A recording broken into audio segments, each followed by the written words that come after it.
We'll be testing a lot of new subcompact SUVs this year, and this is the first to pass through our garage, the Fiat 500X.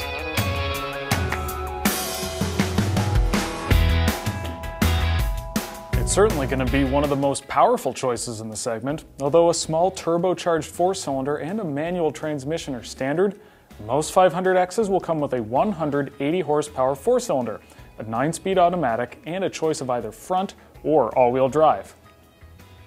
It's a strong engine with good throttle response, but the 9-speed can be jerky and unrefined at low speeds. There are also auto, sport, and inclement weather settings that nicely alter throttle and transmission response, steering, and the traction control system. That type of feature is rare among SUVs at this price point of between $20,000 and $32,000.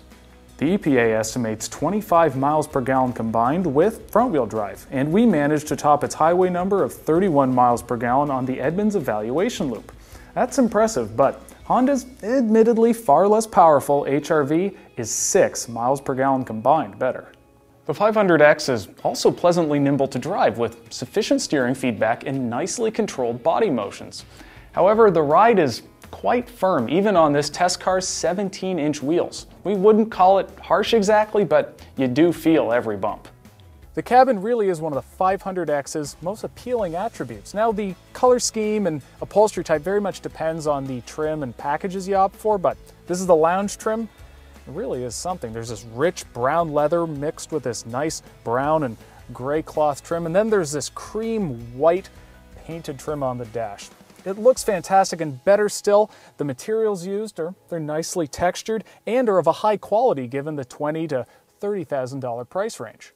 From a functionality standpoint, the climate controls, they're big, easy to use, and move with a nice fluidity.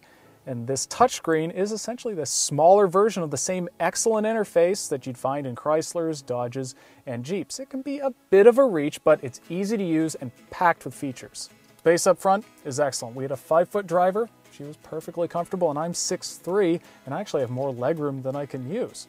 The seat itself, very supportive.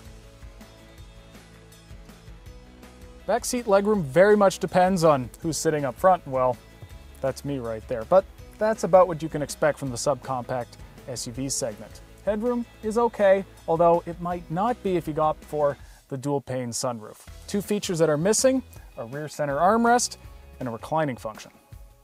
The cargo area is also pretty small, even when you lower its cargo partition.